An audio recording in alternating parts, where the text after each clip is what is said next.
Hey y'all, I'm just now getting around to recording the video to explain my water container system that I have to water animals. This is a pre-recorded video, and by the time you see it, it'll be into January. So I want to tell y'all Merry Christmas, Happy New Year. I hope you had a wonderful Christmas. I hope you had a wonderful New Year, and I'm excited about 2021 and the new goals that I have planned for the new year. And I hope that y'all have some amazing goals set in place, and I hope you reach your goals for the new year. I don't know about new IBC totes, but used IBC totes come with this little valve system, and this would work with, like, you could probably, my idea was to have just maybe a 6-foot long PVC pipe coming off of this, so when I opened the valve on the tote, it would have just filled and it would have ran down the PVC piping into the water trough.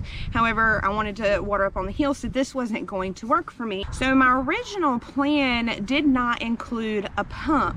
My original plan was to get the tote high enough that it could gravity feed, and it's not, I mean, it's not too steep of a hill, but the water still needed to be able to go uphill. So my original plan was to have my tote high enough that it could gravity feed just the short distance up the hill.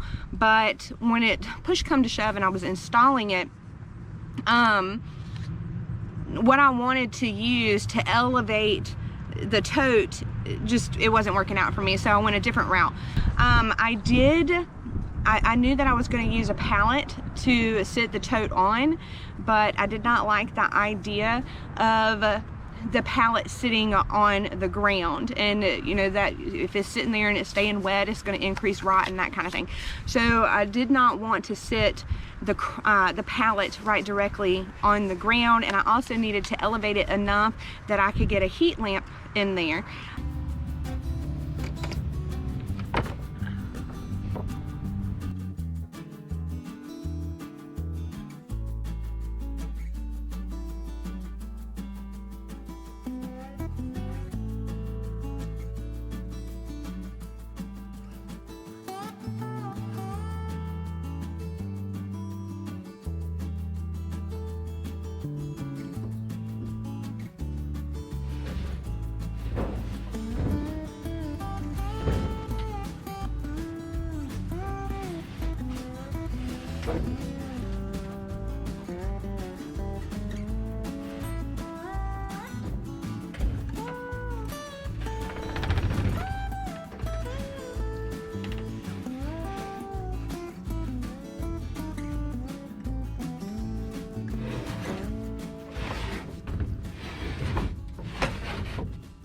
And I got the idea of using a heat lamp because that's the same thing that I use to keep my pump house from freezing. So I figured I could use a heat lamp, and it's also the same kind of heat lamp that I used in my chicken coop. But I got the idea of using the heat lamp under the tote to keep the water from freezing, just to keep it warm enough to keep it from freezing.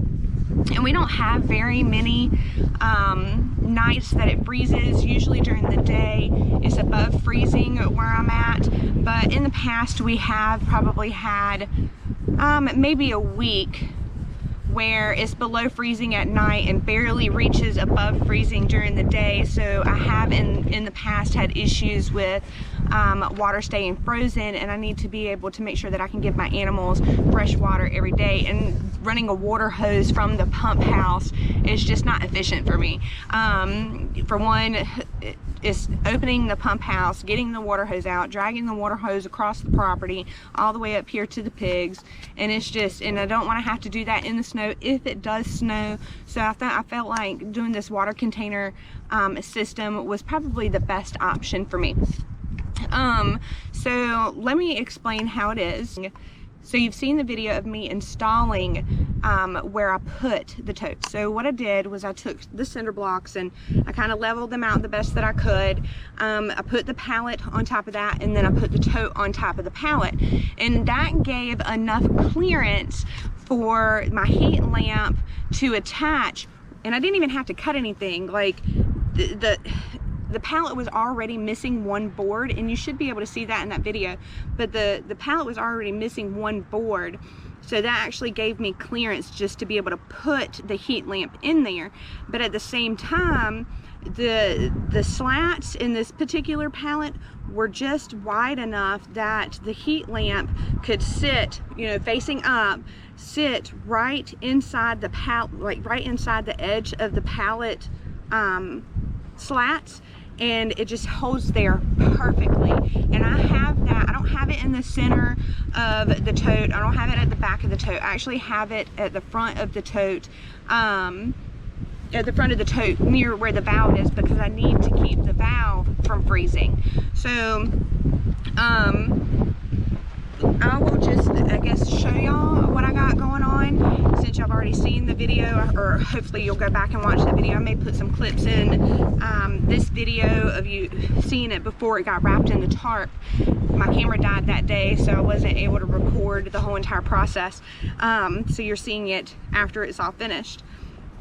So what I knew I wanted to do, let me recap. What I knew I wanted to do is I needed to elevate it high enough so that I could get the heat lamp and the pump under the tote, and I'll just show it to you. You won't be able to see the heat lamp, and you won't be able to see the pump, but they are under here.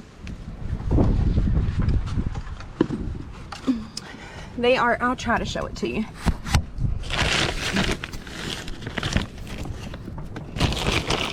They are, see, there's the pump, and then here's my heat lamp. Now, nothing is actually touching the ground. It's actually, or the pump is actually touching the ground. The pump's sitting directly on the ground, but the heat lamp is not touching the ground at all. And I have both power cables running out the back side of the tote, and then I have a drop cord that is connected to that. And if you watched the video, it might have been my second video. If you watched that video, you saw where I ran a drop cord across the chicken coop to this side of the chicken coop where my rabbits are, and I just have a drop cord hooked to that drop cord, and it runs power out here to my water tote, so that I can, at night, if it's going to be below freezing, I'll plug up that heat lamp, and then in the morning when I need to water, I'll unplug the heat lamp and plug the pump cord into the drop cord. So I'm not always pulling energy, I'm not always using power, I only use it when it's necessary. So it actually doesn't stay plugged up or running all the time. So let me back up a little bit. I wanted to be able to use a water hose. Like, I needed to be able to use a water hose because I use my water hose for the pigs. Sometimes if I don't feel like bringing the chickens water containers out of the coop, I can take the water hose into the chicken coop and just fill their water containers up in there. There's been occasions where I've used the same water hose to water the rabbits, and everything's right here, but I needed to have the extension of the water hose versus that PVC pipe idea that I had, so it kind of worked out. But let me explain this, because I'm not going to undo this whole thing to show it to y'all, so I'm going to explain it to y'all. The valve, where the water comes out of the tote, the valve has a very large, I don't know if you can see it, the valve has a very large thread. And I knew that I wanted to be able to hook a water hose up to this thing, and I just happened to be talking to my granddad, because we use these totes to water everything. We use these totes to fill up and then take water to the back side of the farm to water the cows. This gets done, my granddad hauls water to the cows every day. So anyways, I was talking to him about how I wanted to hook a water hose up, and he had already made one of these things for himself and gave it to my dad for my dad to install, and I think my dad said it just didn't work for him. Well, I was determined to make it work. So I was telling my granddad about what I wanted to do as far as a water hose, and he gave me this attachment that he had already made. And I don't know, I wish I could tell y'all the size of the fittings and stuff that he used, but I have no clue. I think it might be a 2-inch pipe, a 2-inch fitting that has the thread. So you have your like this piece that has the thread. So you have that piece, and then that screws on to the hole for the PVC pipe, and so that screws on, and then there is a 2-inch PVC pipe, and it's not long at all, that inserts into that. And then he had another PVC pipe threaded fitting to go on that. So you have your PVC thread attachment that hooks to the tote, then you have your 2-inch PVC pipe, and then you have another it may not even be threaded, you have another attachment that fits to that pipe, and then there's the water hose attachment, and I'll explain that to y'all, or I'll show that to y'all right here. So this is what he has done. So this threads onto, so this threads onto the tank, and then you have the PVC pipe, and then you have this attachment, and then you have this piece for the water hose. Then you have the male end for your water hose, and then you attach the female end. This right here, the threads did not were not the same kind of threads. Like I said, the threads for the actual tote were thicker, wider threads, whereas the threads for this piece right here were very small. However, even though they wouldn't thread together, it still had a tight, a snug fit. And so at first, we put it on there to make sure that it fit, and then we took it back off and we used plumber's tape. Well, the plumber's tape didn't seal it enough, so it just had like this one little small drip, and I did not want to drip at all, because like my heat lamp's under there, even though the tote has this kind of metal guard underneath it, so it would have still directed the drip away from the heat lamp, but I did not like the idea of this dripping at all. So my husband, Mr. Skinner, he had this plumber's stuff. I don't know what it was called, but it was some kind of glue, or maybe like some kind of like cement glue or something like that. But anyways, he coated this, and he told me, he said, once you put this up there with this stuff, you will not be able to get it back off. So this is permanent now. So anyways, he put that stuff on there, and then he threaded it all together, and then I let it sit for 24 hours before any water ever came back through it, and it does not drip, and it has a tight seal to it. So that's how I was able to get the water attachment system, or the water hose system, attached to it. And then this water hose goes to the pump that we installed. And so far I've been using this pump for a week now, and I have not had any issues. The pump, the only thing, like I've said in previous videos, the only thing that I don't like about it is how loud it is. When I come out here to deal with my animals, it's like my peace and my calm moment, and the pump, thank God it works. I'm so thankful that it works. But the pump just kind of, it just makes this noise. So I try not to run it any longer than I have to. But the pump, and I'll put a link for this in the description, so that if you're interested in it, then you can find it for yourself or whatever. I just did a Google search is what I did, and this one just happened to be sold by Lowe's, and Lowe's is right up the road, and they had one in stock, so that's why I went with this. And it was $106 from Lowe's. And This is not any kind of paid promotion or anything like that. It's just what I've used to give you an idea of how to put a pump system on your water container. So the pump that I used, you see it? The pump that I used is by Utilitech, and it was $106 from Lowe's, and it's the cast aluminum transfer pump. I mean, it was pretty simple. How it works is, trying to show you a good picture. How it works is on your pump, I hope you can see this. How it works is on your pump, you have 2 water hose connections. Both of these are male ends. So when you go to, if you do buy this one, when you go to buy this one, also make sure that you pick up an additional female fitting, because you will have to change out your water hose end where the water hose comes out of, or for the water where the water comes out of the pump.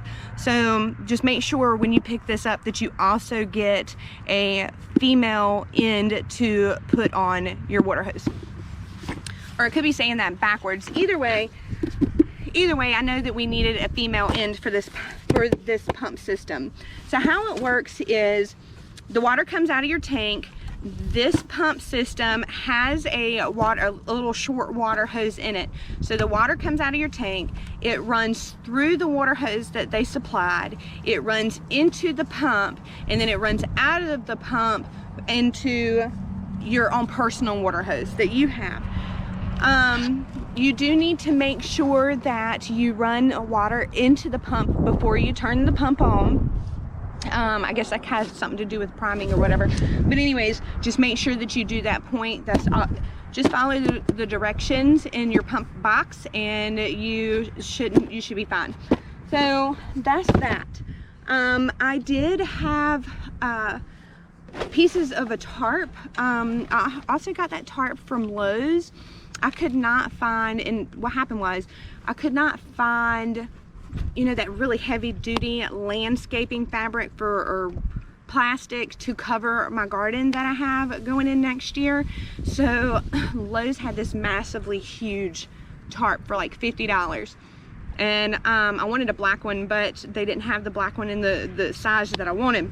Well, anyways, I ended up cutting that tarp out of pieces to cover 2 of my gardens, and I had this really long strip that fit this this tank perfect, and I was able to wrap the tarp around the tank 3 times. I did cut off one end to cover the top, so I only have 1 layer of the tarp on top, but then the side is wrapped 3 times, and then I just cut a hole for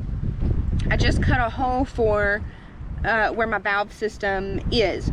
I leave my valve system open, and because the pump is where the pump is, it actually does not allow, unless it's turned on, it does not allow water to run into my water hose. So I don't have to worry about water freezing in my water hose because the pump's not pumping the water through the water hose. So I actually don't even mess with I don't even mess with this valve. I just leave it on all the time. Now, I have not come up with a good system yet to cover this whole thing to keep it from freezing. However, I have not had any issues with it freezing. I just have this little bucket that I put over top of it, and so far it has not froze. The heat lamp keeps the tank warm, the heat lamp keeps the valve warm up under the bucket, and the heat lamp also keeps the pump from freezing. So also I want to show you, I have the tank positioned in a way that when we do have a gutter system installed, it will direct water off of the shelter that I have for the animals into this tank. However, I have not done that's a future plan. I haven't got to do that yet. But anyways, when it does rain, I just come out here and I take this top off, and whatever rainwater falls in there, rainwater falls in there. But I do still currently have to pull my other water hose out here from across the property and put water in this tank. But it's worth it. It's worth it. It's worth hauling the water hose out here to fill this tank up so that I can keep my animals supplied with water all the time. And I think maybe in a video I also showed this little gauge system. I'm gonna show you the ball that I have on here. So I have this ball, and it's just a little plastic ball. I took it from one of the kids. It works perfect as a flotation device, and I just wrapped my jute twine around it and just let it sit there and drop. And then this little gauge, the string hangs down the side, and then I just took some wire that gives it just enough weight to keep it hanging down the side and not letting the string fall into the tank, that kind of thing. So I'm actually, and it works perfect. Every time I run any water out of the, because I leave the top on all the time because I don't want anything, I don't want a cat to get in there, I don't want a bird to get in there, I don't want trash in there. So I do leave the lid on it unless it's raining. And I also take the lid off to let the ball drop down so that I can keep up with how much water is in there. So I'm halfway down. So right about now, the ball and this piece are at the same level. The bottom of the tote is like right in here. The bottom of the tote is about right in here. And so this is my halfway point. So I need to probably go ahead and fill that up. Let's see, my cords for the pump and the heat lamp that run under the tote and out the back to meet the drop cord, I do not leave those sitting on the ground. I don't like the idea of the water being all over them. So it actually, in order to keep them off the ground, all I do is when I hook them up or whatever, I just take and put the connection pieces, I secure them, actually tie them together, you know, put a loop and tie it together. I keep the connection part up on the pallet so that they're not actually sitting on the ground. And so I think that sums up the whole explanation of this water tank. I'm glad I finally was able to record it for y'all, for you to see the whole system in place.